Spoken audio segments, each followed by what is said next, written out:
लद्दाख का नाम आते ही हम सुनहरी दिलकश वादियों में अपने आप को घिरा पाते हैं। एक तरंग सी दौड़ जाती है, खुशनुमा माहौल का एहसास होने लगता है जब हम वहाँ के वीडियोस देखते हैं, वहाँ की पिक्चर्स को देखते हैं, वहाँ की ग्रीनरी को देखते हैं, वहाँ के जो सरोवर हैं उनको देखते हैं, पॉल्यूशन फ्री एटमॉस्फेयर देखते हैं, तो बहुत अच्छा एहसास होता है। वहाँ के लोगों की वीरताओं के किस्से भी हम लोगों ने सुन रखे हैं।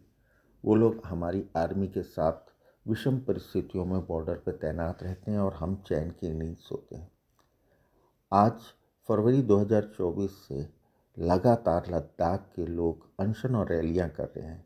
उनकी कुछ जायज़ मांगे हैं।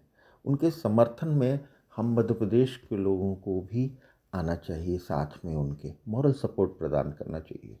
आपने 3 इडियट्स फिल्म देखी होगी, उसमें जिसके ऊपर बेस्ड होकर वो पिक्चर बनी थी, मशहूर वैज्ञानिक सोनम वांगचुक भी खुले आसमान के नीचे -17, 18, 19 डिग्री टेम्परेचर पे वो अनशन पे आमरण अनशन में बैठे हुए हैं 21 दिन के। आइए उन्हीं की बातें उनसे सुनते हैं और इस मुहिम में अपने आप को जोड़ते हैं।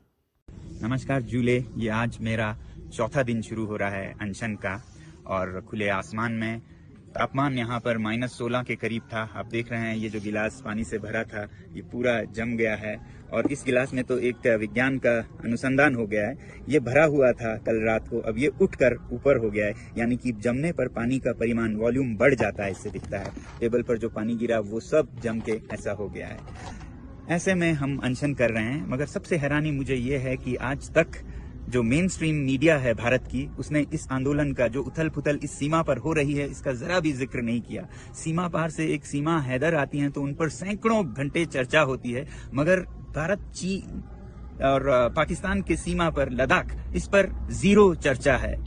आपको पता है, मेरे ख्याल से तो आज भारत के इस सीमा पर हमारे सैनिक सबसे कमजोर स्थिति में हैं, क्योंकि यहाँ पर सबसे बड़े लड़ाकू माने जाते हैं लद्दाख स्काउट्स, सिख रेजिमेंट्स और गुरखा रेजिमेंट्स। आज लद्दाख के सैनिकों का मनोबल टूटा है, ठेस पहुंचा है, क्योंकि लद्दाख को न लोकतंत्र दिया गया है न संरक्षण।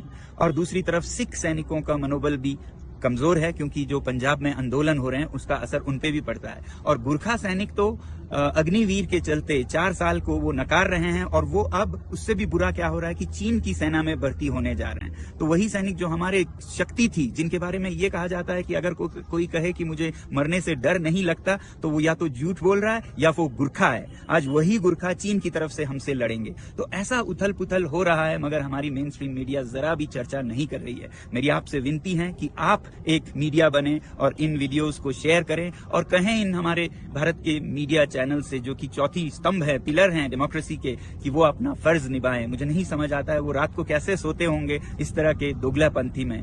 मुझे उम्मीद है कि आप सब लद्दाख का समर्थन करेंगे, भारत के सीमा की सुरक्षा का समर्थन करेंगे, क्योंकि लद्दाख के संरक्षण में ही भारत की सुरक्षा है। धन्यवाद।